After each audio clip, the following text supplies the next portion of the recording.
Okay, hello everyone. I'm Andrew, and today I want to continue. And this unit is going to be Unit 3, Intermolecular Forces and Their Properties. So this is like the highlight or the one of the most important units in AP Chem. As you guys see, the weighting is the highest, although I did mention that they don't matter, but still I do think they're like the most important unit because every single MCQ and FRQ, like every single test, they're at least gonna have a dedicated section when it comes to this unit. So it's really important that you guys have a great understanding of this unit upcoming for the AP exam. So the first concept is going to be intermolecular forces and what it is basically. So they are basically the relationship between the chemical structures of molecules and their relative strengths to their intramolecular forces when they're in the same species and when they are two different chemical species. So there are various types of okay, sorry about that. And there are two main types of, or not two, but there are multiple types of intermolecular forces. And one is going to be the LDF, where they are the result of temporary Coulombic interactions of their fluctuating dipoles. And they're the strongest net intermolecular forces between the large molecules. So they depend on size. So if the molecules are going to be large, then that means the LDF is going to be big, and the opposite is going to happen when it's small. And one thing that's important to know is that you guys would have to, I mean, not you guys would have to know, but this LDF is apparent in every single substances. So whether it's a polar, non-polar, metal, or whatever it is, it's gonna be there. So when it says identify the forces that this thing has, then just write LDF to the start. And then this thing is about okay, so this is really important. The polarizability of molecule increases with the increasing numbers of electrons in the molecular and the electron cloud. So the important part that I want to highlight is this polarizability and the electron and the size of the electron cloud. So in an FRQ, when you would have to explain about why the LDF of a certain substance is greater, obviously I talked about how as the size increases, the LDF increases. You shouldn't say that in an actual FRQ. Instead, you would say about how the polarizability increases because there are more electrons, thus the size of the cloud would increase.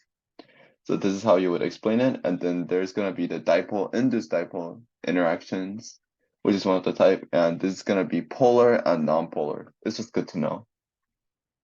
And then there's going to be dipole-dipole, where they would, depending on how polar they are and how difference of a polarity that they have, which would eventually lead to a stronger dipole. And then there's going to be ion dipole forces, where there's going to be about where it's basically a bond between ions and polar molecules. So they basically have a name for if this polar molecule bonds with nonpolar, nonpolar bonds with nonpolar, or those kind of things. You would have to know all of them, and in a test you would have to see if this molecule is polar, nonpolar, or whatever, and give an interaction accordingly in order for you guys to get a full point on the FRQ. And then it's about how hydrogen bond is the strongest type of intramolecular forces, which is really important. And then I think that's it for now. And then next is the properties of solid. And this is mostly going to be about explaining the relationship among the macroscopic properties of substance, the particulate level structures of the substance, and the interactions between these particles. And the thing you would have to know is about liquids and solids are dependent on the intramolecular forces because intramolecular interactions are broken when a substance vaporizes, and the vapor pressure, boiling point are directly related to the strength of those interactions. And melting points also tend to correlate with the strength, but because the interactions are only rearranged in melting, the relations can be a bit more subtle. We'll be going a bit more specific later on if you go to specific questions. And next is how the particulate level representations showing multiple chemical species are useful means to communicate to, yeah, and that's that. And then due to strong interactions between ions, ionic solids tend to have low vapor pressures, high melting points, and high boiling points. So this correlation of a certain solids and vapor pressure, melting point, and boiling point, we will go through this specifically because there's a lot of different types. So there's metallic, there's going to be ionic solids, and there's going to be this covalent network solid, as you guys see here. and there's molecular solids. So there are multiple types of solids, and you would have to know whether they all have, like high or low boiling point, or maybe different, I guess, properties in relative to each other. Next is gonna be solid liquid gas. So obviously you guys want to know what they are. And unit is a bit simple when it comes to that because you basically have to know the phases and you have to analyze the graphs that we'll be talking about later.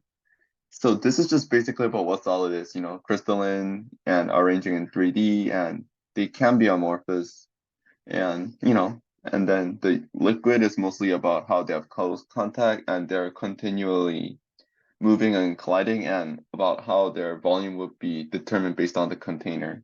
Those kind of simple, elementary middle school stuff. This is pretty simple. And then there's the gas phase where this gas phase is actually pretty important because later there's this entire unit dedicated to gas, which is gonna be including ideal gas laws and everything. But you guys won't have to worry about it as of now, but you would just have to know about this gas phase, how they're in constant collisions and their spacing based on temperature and pressure and volume. And these three factors are really important because later when you go into ideal gas laws, there's going to be this formula called PV equals nRT.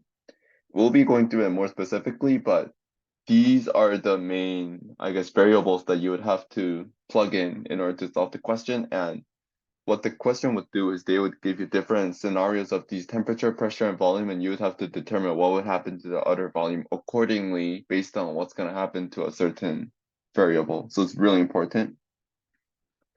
And this is ideal gas law. There should be the separate, not separate, I mean, the separate gas unit later on, but I I'm sure they would have a separate unit, but I guess this is just the basic intro of what ideal gas law is. It's simple, as I just explained, PV equals nRT. And they would just give you multiple scenarios and you would have to plug in numbers and try to solve it.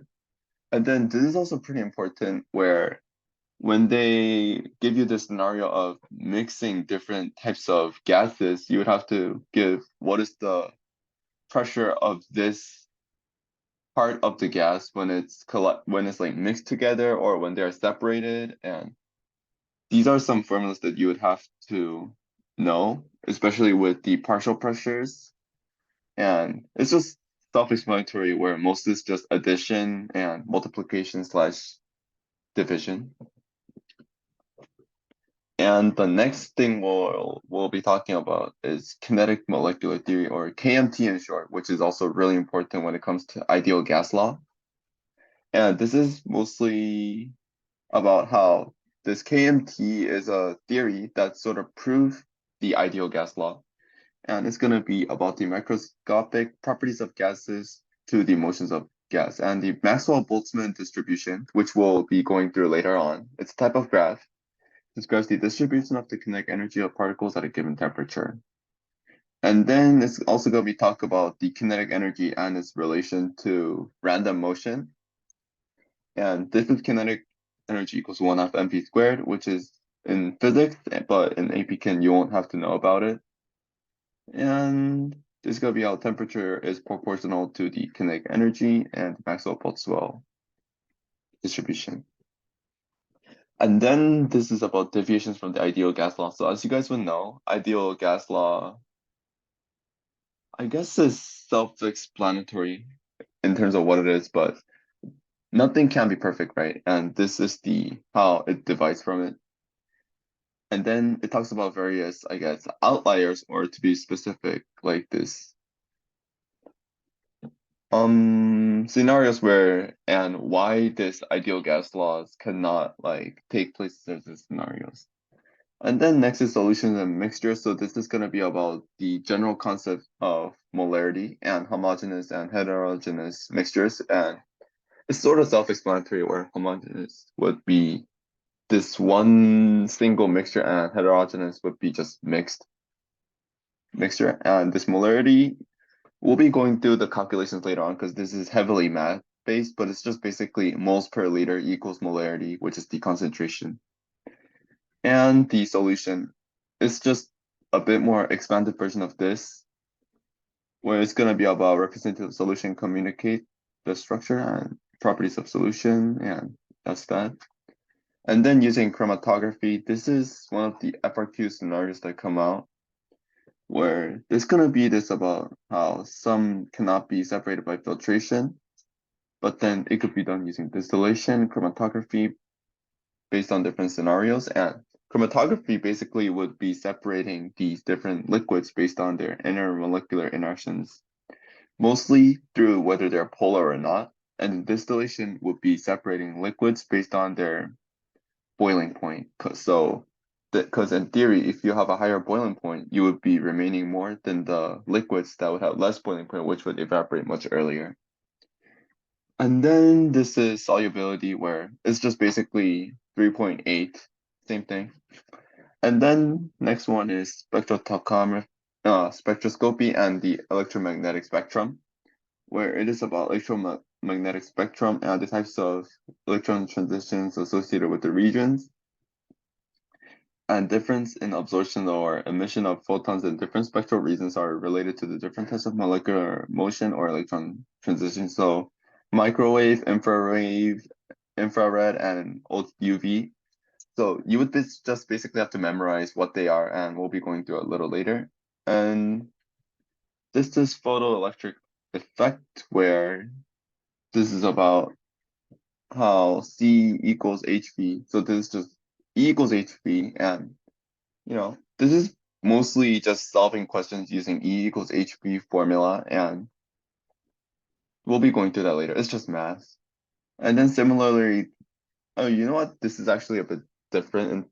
Yeah, so this is Beer-Lambert's law, where it's explaining the light absorbed by a solution based on their concentration, path length, and molar absorbability.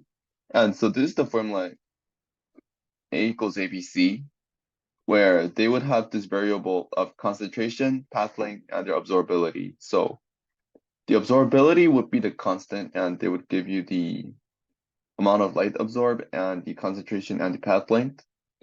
And what you would have to do on the question is basically just plug in numbers and see, and just accordingly see if this variable would decrease accordingly to if this variable would decrease, and etc.